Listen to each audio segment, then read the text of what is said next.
So here she is. They're gonna bring it up in a sec. Here comes the new Hellcat. Tow yard down the street. Had one.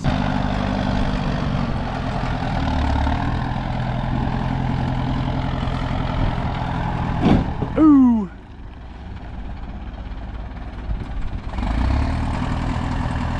Sketchy forks.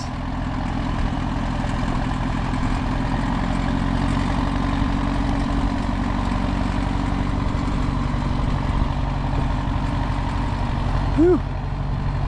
Yeah, they like, those forks are really, they're super long and they're wobbly.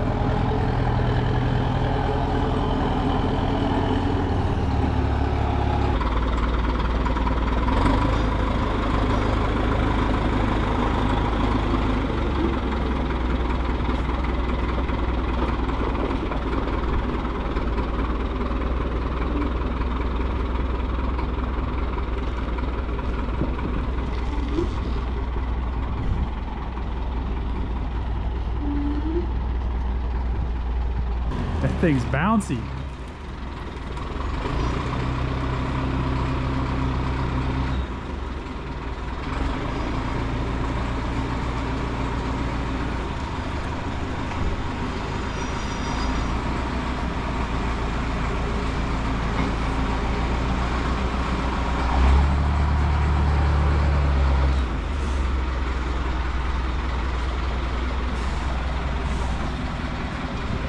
Maybe.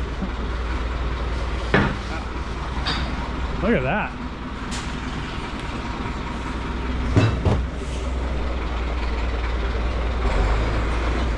Whew, she's in neutral.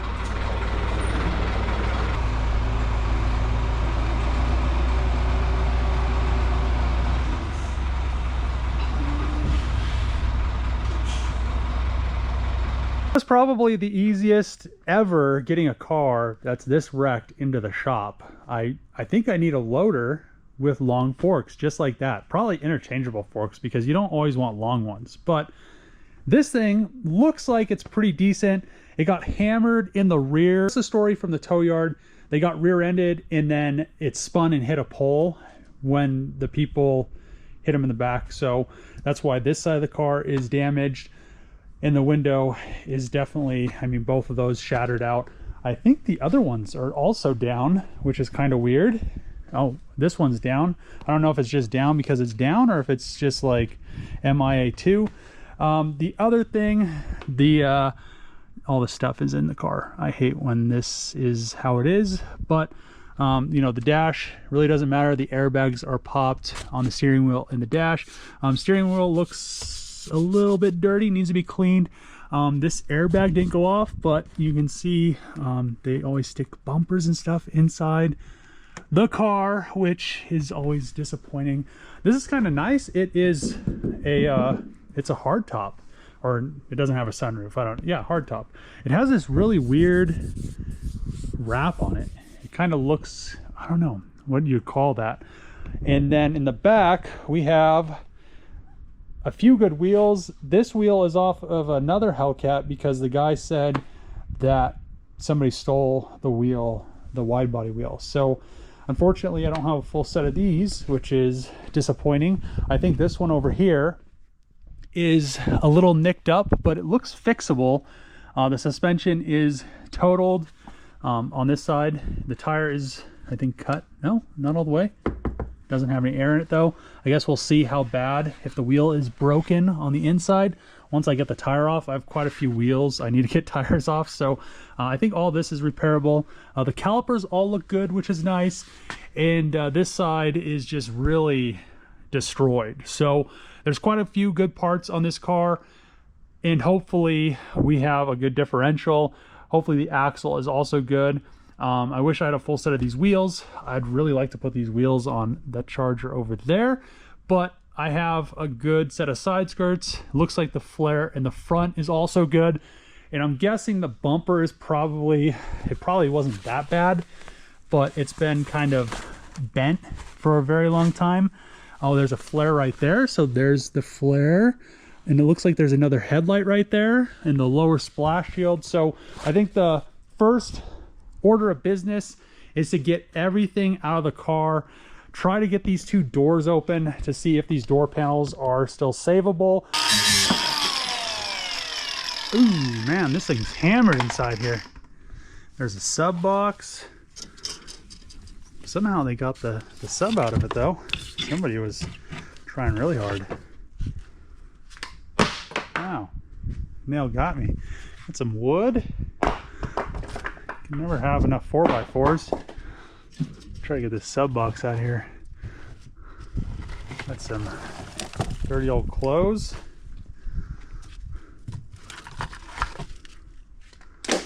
Oh man, that's different. Oh, it's like a mat. Oh, look at that. It's a mat. I wonder if that's good. Oh, the air pump. Oh, it's broke. Dang, that sucks. Oh man, this right here is a rare bird. At auctions, they take them all. Like I think the people that work at the auctions just like take them off, or maybe the tow truck drivers. Who knows? Well, I guess not the tow truck drivers because these ones are still here. We got some charger letters. Look at that. And then we got some LED lighting, maybe. Camera looks good. Pull this open.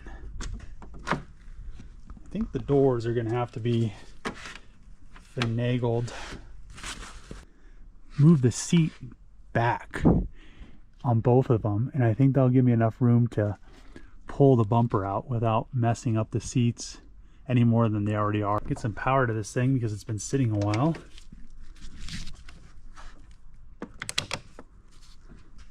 $21,000 miles. We have a red key down there. Let's see if we can get these seats to go back. Should be pretty easy. Oh yeah, there we go. I'll make sure there's nothing behind them. I mean, there's a bumper behind them. No, I think, maybe, is that the bumper too? What the hell? Oh, is that the rear bumper? Oh, that's the rear bumper.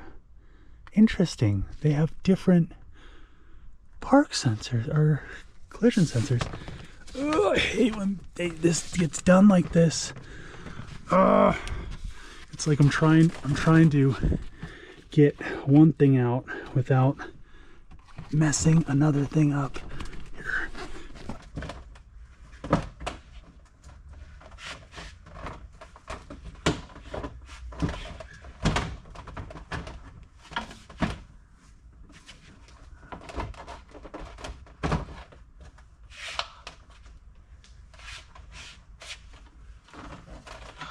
Man, whoever can stuff a bumper in there like that, and this wasn't even a bad bumper until they stuffed it in there. Like, zip tie them on. Like this bumper, I probably could put it in the sun, hopefully it'll come back, but it is complete. There's nothing wrong with this bumper.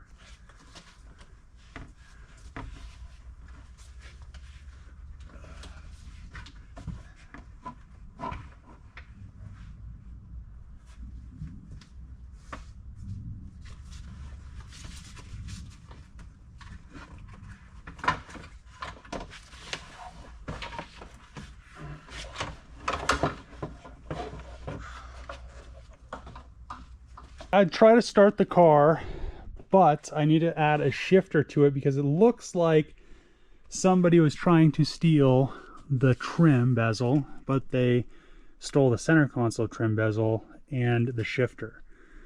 So that's unfortunate. But another thing I want to do, oh look at that, at least I know that screen over there works good. So I don't know why you wouldn't have this window up, but yeah, that doesn't make sense. See how she sounds. It looks like it still has supercharger coolant, which is good. It still has radiator coolant, which is good. That means none of the coolers are busted. We'll check the oil, give her a little sniff. Oil looks good. Actually, it looks really good. Smells good, doesn't smell fuely. Probably had regular oil changes, which is nice. I figured out what hit this thing, which I'm sure the people's insurance were so excited about it because they had, you know, you hit almost $100,000 car with a Nissan Frontier. You probably only have like the bare minimum insurance. One thing I'm really happy about, this door panel looks like it might be okay. You can see there's glass that is over the door panel, which I'm not sure if there's any cuts, but whoever made this tint, props. This tint, look at that. It's protecting, look at that. It's protecting the door panel. Well, whoever made this tint did a good job, because I might have a good door panel because of this tint. So just laid the glass. Look at this tint. Who makes this stuff? This is the best tint I've ever seen. I think the door panel might be okay. The seat, this side has a blown bag. I'm not sure if the back seats are going to be okay, just because of how it pushed it this way. So we'll see. I think 50-50 we might have a lower bottom seat issue, frame issue, but I have multiple frames that I can use, so all I'll have to do is put the cushion in it, and as long as we don't have any issues with the cover having holes in it, we'll be okay. But you could buy the covers from Dodge. They're not too expensive, but the foam is like $1,000 or $1,500, which is crazy for foam. Just the foam, like the cover, the leather, you can get any color you want for like $300. I think red is like $500, but you know, the foam is like $1,500.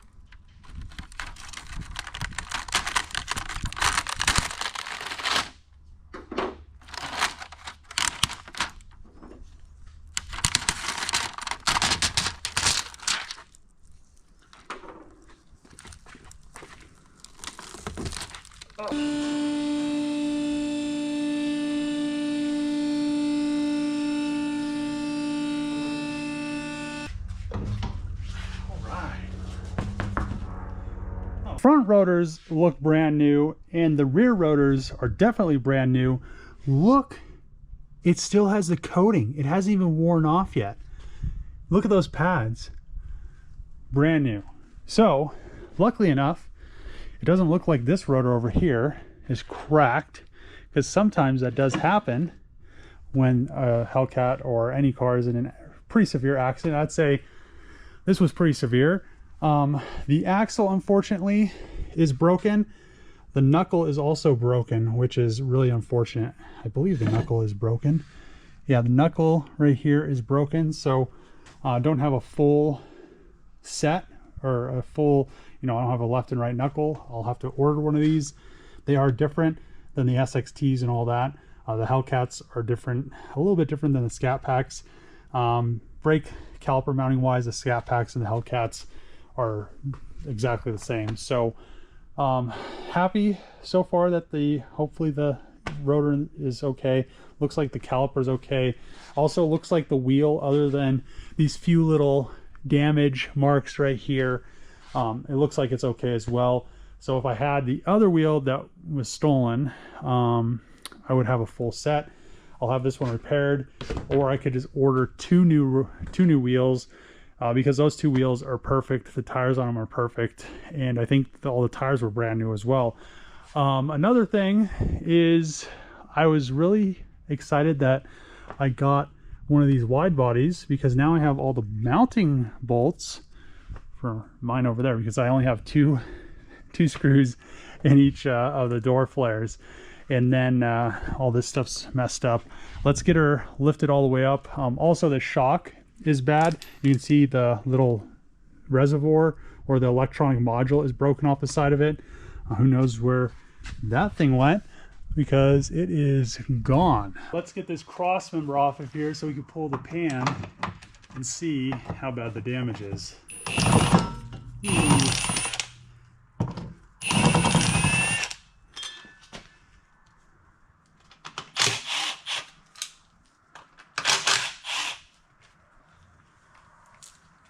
Last one.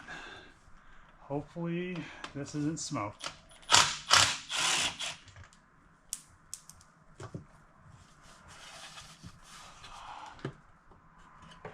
Please don't be broken.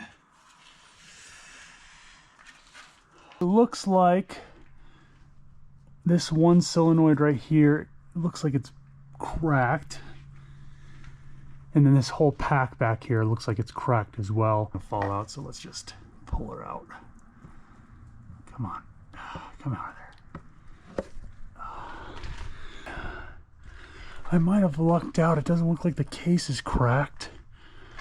And then if it's just this, I could pull the valve body down, and I have plenty of valve bodies over there, luckily enough. So I could rob this piece of plastic and a solenoid off of that. You can see here's a mark here from forks.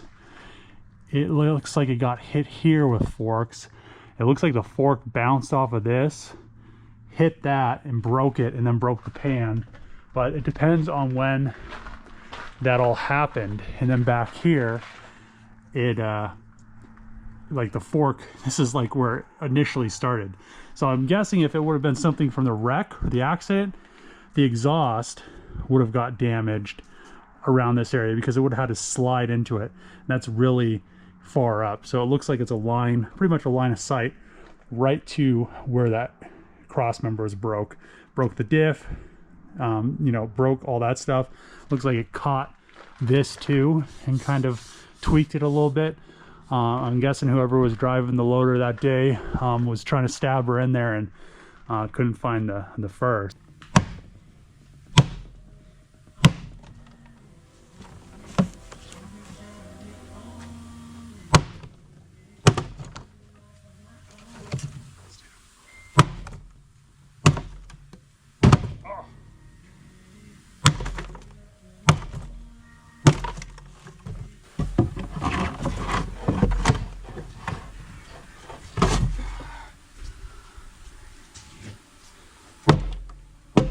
Come out of there.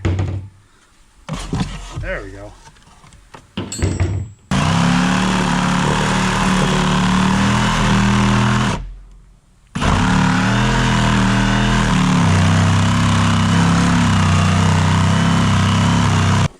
All right. Come on. Come out of there. Getting close. Ooh, almost got her. Almost got her out. Sub boxes, junk. Come on.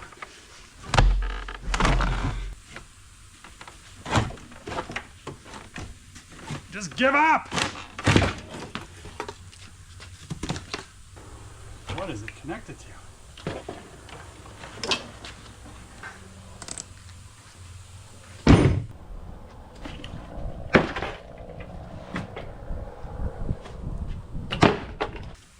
Oh, I found the other flare. It was under this stupid box. It's actually, I want this mat. I'm hoping this is still good. This is like the least of my worries. I kind of like this mat though. I want the charger. The other charger that's not wrecked. Now that everything's out of the trunk, I can get to that nut for the seat so we can get the seats out. Oh baby, hopefully these aren't messed up too bad. Oh, it's free. Oh no. Oh! The tires attacking. It's gonna go in the oil.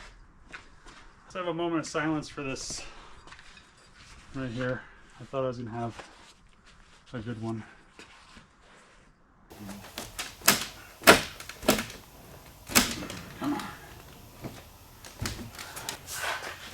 Oh yeah, look at that. That is awesome. How's this door panel? I have the front door open and it looks like the door panel, crossing my fingers right now, might be okay. I don't see anything. I think the window tint saved the panel and it looks like all of this is still good and there's no buckles or any breaks in it. So the next thing I need to do is get the rear door. I know the rear door panel has had a lot more damage to it just because this door is so far pushed in. You can see some of the screws poking through. So I think the only way I'm going to be able to get this to open, since these hinges on the B pillar are bent, is to unbolt them unclip the harness right here and then pull it this way and then try to unlatch it so it kind of relieves some of that stress and that tension.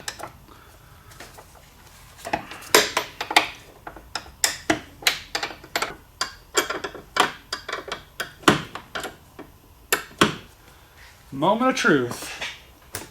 Come on, baby.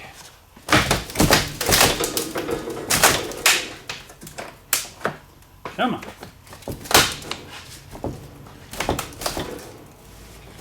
Woo! Oh yeah. I feel like the door panel's really bad on this one.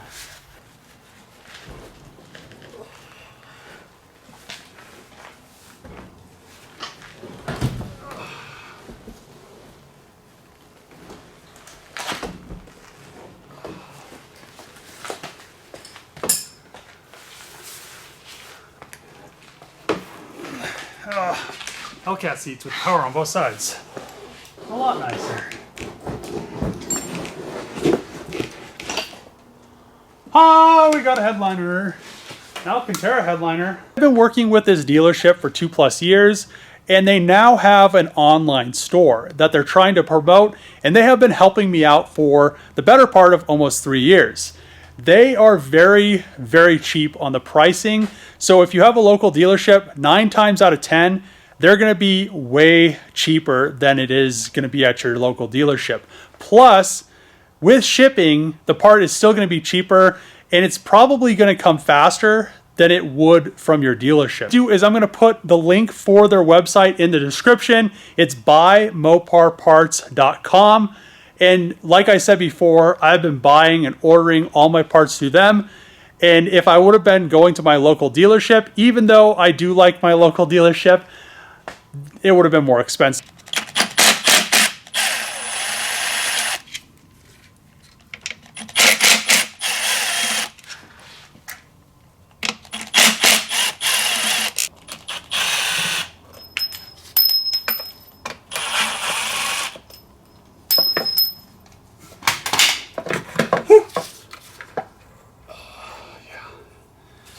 Valve bodies in the Hellcats are really simple to remove.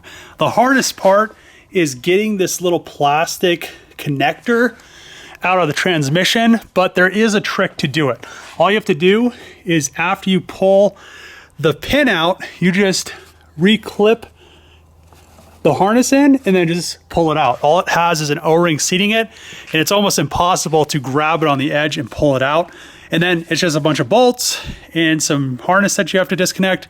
So what I'm planning on replacing is this right here, this piece of plastic, which should be the same as this SXT one that's right here. The body is now all the way back together. Hopefully she's going to work, but I had to rob a few parts off another valve body. I thought I had a spare SXT charger one laying around that was damaged, but I think I actually sold it. So I ended up robbing this as well as the solenoid, and I thought I could replace just the solenoid cap, but once you pop these off, I guess they don't clip back on. You would think they would because they have this little retaining clip, but for some reason they don't. So I just swapped the solenoid, put everything back together. This harness was good, and this plastic is now good. It really didn't damage anything. The solenoid probably would have functioned perfectly fine, and all I really did was fix a bunch of cosmetic issues and hopefully peace of mind. Hopefully everything is going to be good now. So let's throw this back up in the transmission. I've already brake cleaned everything in there just to make sure there wasn't any grime.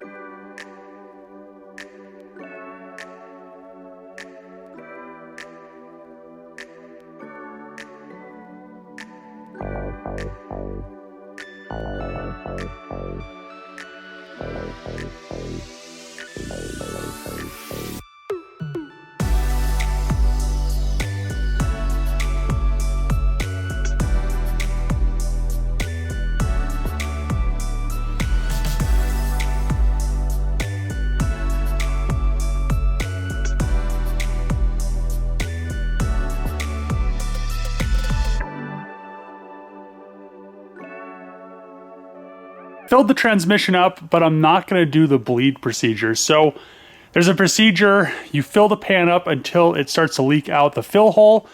You put the plug back in, just hand tight.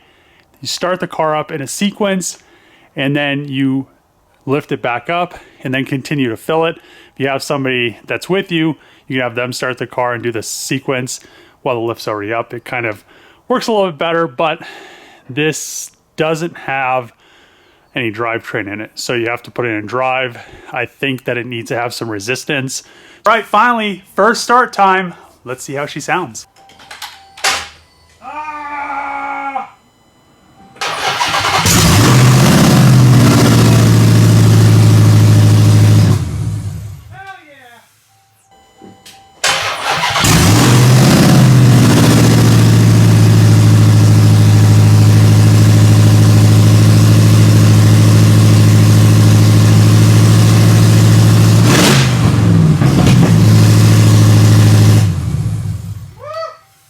She sounds good.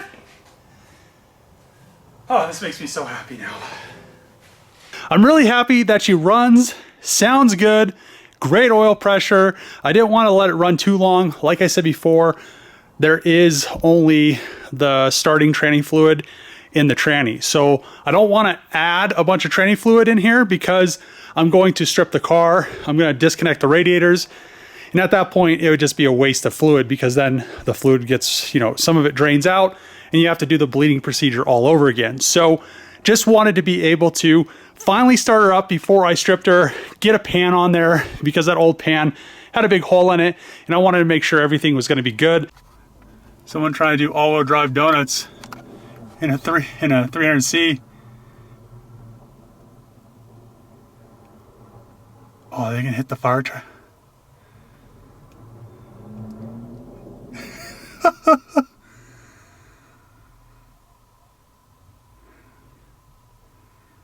Aw, that's it.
Before I go and start stripping the rest of the car down, which there isn't much left, the whole rear subframe, the rear differential, there might be one good axle. I think everything on the driver's side is good, but the rear differential has a pretty substantial hole in it, so it's no good. The passenger side axle was torn up, and all the suspension arms on the passenger side are no good. So what I want to do is get everything else off of this car, and then I can get her out of here. I also want to get the fenders off, but before I can get the fenders off, I need to get her off the lift to get these side skirts off. So as you can see, the side skirts are right where the jacking point is, and to get these off, you actually have to spin them this way, and it's kind of a pain if you have that on there. Plus, I want to use these on another project, and this will be later on down the road. And then also, I'll probably save the fenders. I already pulled the hood. I want to keep the doors. I'm not exactly sure if I'm going to list them yet, because they're actually really nice wide body doors. The front ones don't matter, but the rear ones do. And the interior, all the panels and everything on the inside.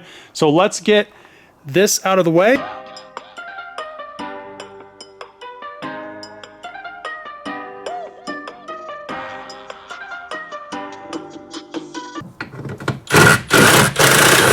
Oh man, I can't believe I could get that. Will the battery come out? Come on, come on. You're done anyway. Give it up.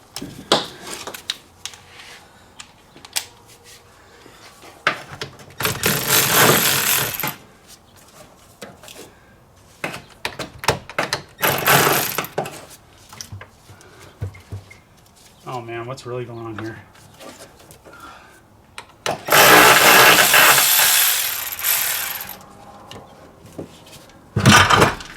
All right, get rid of this amp stuff, junk.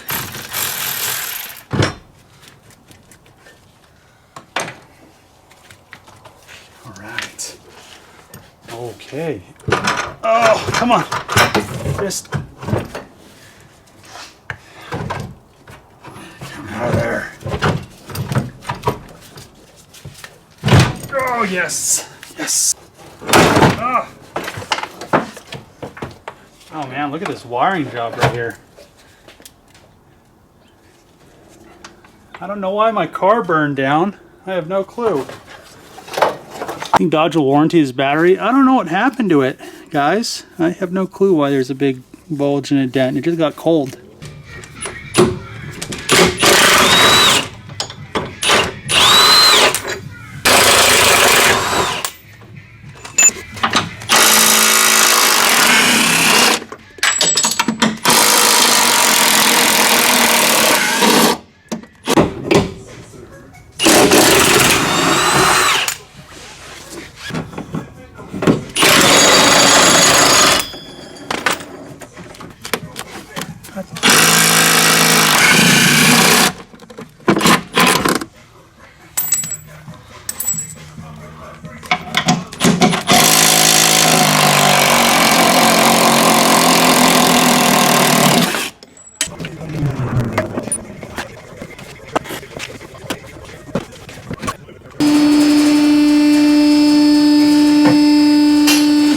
The rear subframe comes out really easy. It's just the 4 bolts. You have to remove the brake lines as well as some other stuff that is around the subframe, like the filler neck. But the great thing about these newer fuel tanks, well, it's sort of a great thing, it's sort of not.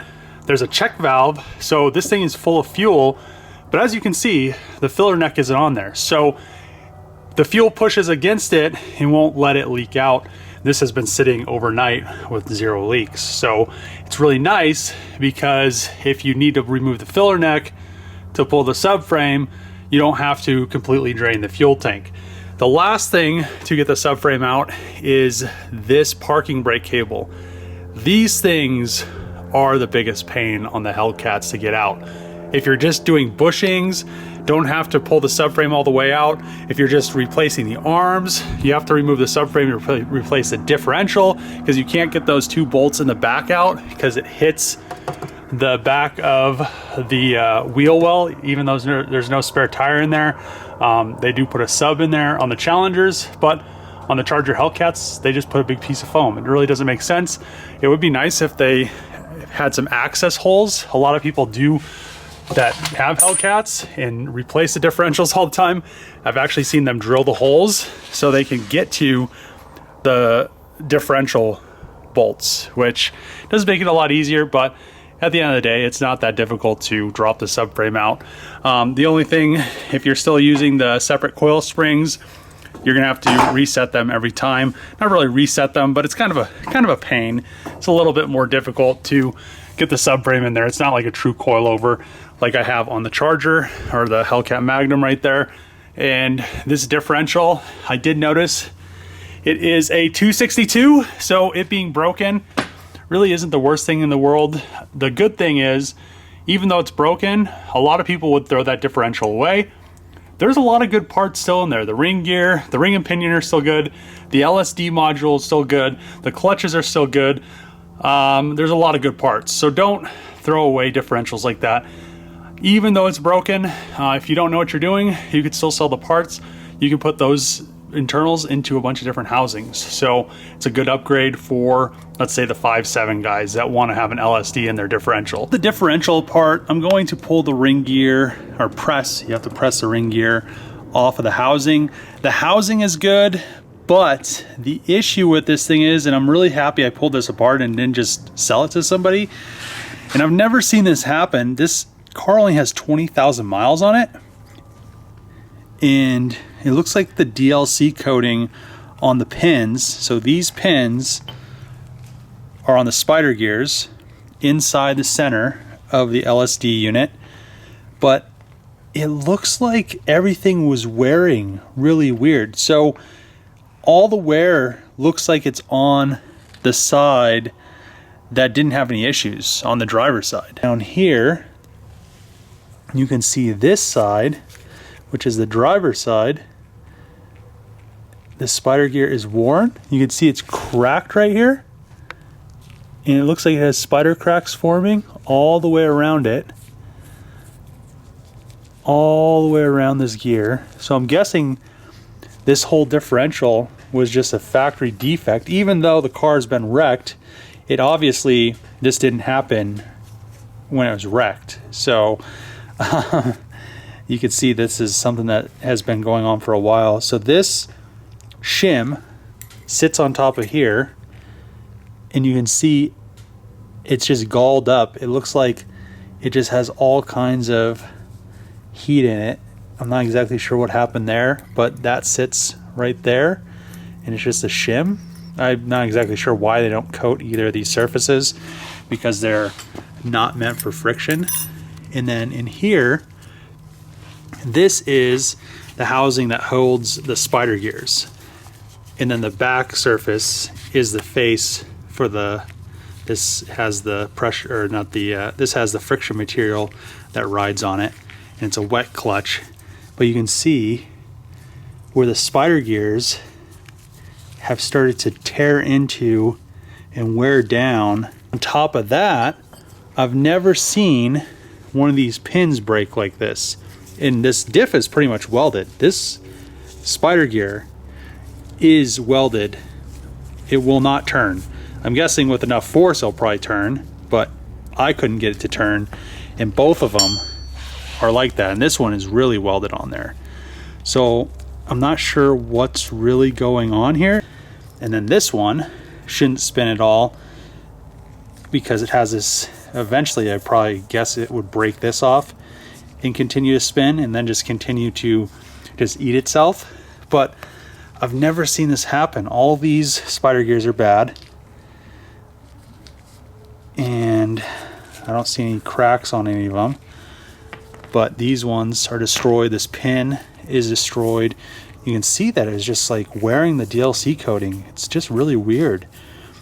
Like it wasn't, like something wasn't machined right, because this should never wear. Especially with 20,000 miles, it shouldn't have any issues like this. But regardless, there is some good parts out of this differential, even though there's so many issues. I mean, we have a good housing, which is good. We have a good ring gear and pinion, which is good.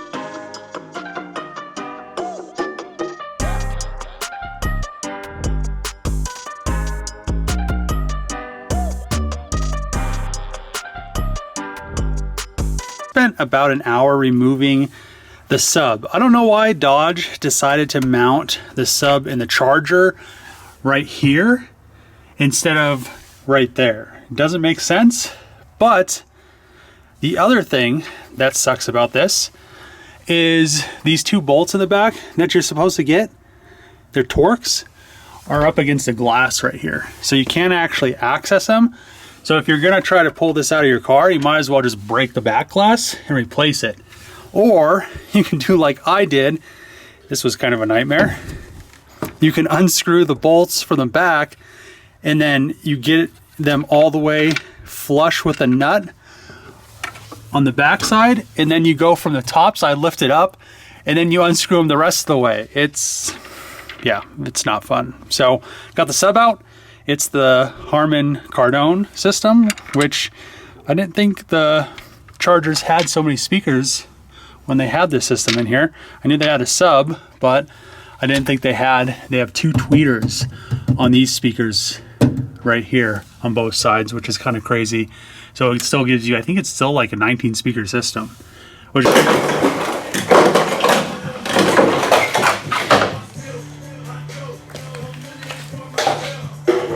the car is now 100% stripped, and I'm very happy that I ended up picking this car up. So I ended up getting it for $23,500, which might sound like a lot of money, but in today's Hellcat prices, it's dirt cheap. I'm gonna have a video kind of explaining what's going on with all the inflation on cars at the auction, and it's because of companies offshore buying the cars for dirt cheap. They'll snipe them for like $18,000, which this should have been like an $18,000 to $19,000 car. And then they'll relist it for like 40 grand, buy it now. Sometimes they sell, sometimes they don't. But if they're making 5 grand per car and not having to do anything to them and just rerunning them through the auction, they're making a lot of money each month. So that being said, this was a good deal. I was kind of doubtful if the transmission was going to be good after I ended up lifting it up and seeing that the forks stabbed through the pan, damaged the valve body. I ended up getting a new pan, new filter, fluid, as well as I was able to fix the valve body. She fired right up. She sounded great. I think everything with the engine and transmission is going to be perfectly fine. And I'm really happy because everything as a dropout makes it really easy to put in another car. So the plans for this engine is I got this for the red Magnum that has been sitting outside, and I really want to just throw something in it so she'll run and drive. I've wanted to Hellcat swap it. That's been the plan with that car for the whole time I've had it. But I really have been working hard to get the Hellcat Magnum running, the blue car right here, and she should be running before SEMA. Fingers crossed. I have another 3 days, but I should be able to fire her up before I go to SEMA, which is going to be awesome because I'll actually be able to fire her up. And then when I get back, I could do the alignment, put the windshield in, and then, bleed the transmission, do all those random knick-knack things, bleed the brakes, all of that good stuff, and then finally take her on her maiden voyage. I cannot wait for that. But this car looked like it was, it was hit pretty hard. It got T-boned. It looked like it got T-boned by Xterra, and then it slid into something. The differential, I couldn't believe how bad that was. It definitely wasn't because of the forks. I'm guessing that was a heat treating and some issues with the ZF stiffs. I'm not exactly sure what was going on with it, but it looked like it was a ticking time bomb. The good thing about this car was there's a lot of good parts that I could sell that I'm not going to use. Like this whole front clip is perfect. This whole front clip is perfect. Anybody that's rebuilding a Hellcat, this is an awesome front clip if I need to sell it, or I'm going to sell it. But if somebody needed one, it's a perfect front clip. The bad thing is trying to ship this. I would just sell it locally. Also, the roof skin is nice, which is good because I can get the roof skin off just by cutting these right here and just leaving it on with the roof skin, cutting the foam on the inside. The good thing is it's a non-sunroof roof skin, which I love because I hate sunroofs. I don't know why people like them, but to each their own. In the back, I still need to pull the seat belts. They're the red ones. They're good, but they, this one is kind of pinched. As you can see, it's not really pinched, but to get to the bolt, I'm going to have to actually pull that out or cut it or do something before I throw this in their yard. And then the back windshield or the back glass is good. It actually, from the wreck, because it's hit so hard right here, it is popped in this corner right here. I could actually see through it. You can see right there. And it's not all the way glued down anymore. I've seen windshields and back glasses do that in severe wrecks. And then all of the wiring for the stereo that they had in there, I couldn't believe some of the wiring that I was looking at. And then they have this going on right here, the 3 screws, you're good to go for a ground. But yeah, and then the other thing was getting that sub out. Took a long time just because of how Dodge put the bolts. They should have had the bolts coming up from the bottom to hold that sub in. And there's a bunch of other good parts and good sheet metal, even though it's so severely damaged in the back. That's why I love keeping these things around these shells, because I never know what I'm going to need or what my next project's going to be. And I'd rather have a bunch of extra parts laying around. Well, the good thing is I have a junkyard where I could put a bunch of shells that I don't really need, and I could kind of store them and not have to worry about anything happening to them. And then when I want to crush them, you know, I can wait till scrap prices go up, which is awesome. So I'm going to end the video here. Super excited to finally get the red Magnum running. Super excited to finally get the blue Magnum running, because before SEMA, I have 3 days, 4 days, something like that. She is going to fire up and be ready to go to the alignment shop. Fingers crossed. I'm 99.9999% sure she will fire up before SEMA. So get ready for that video, because I should have that out before SEMA as well. If you like these videos, make sure to click the subscribe button, thumbs up, throw a comment below. As always, see you guys next time.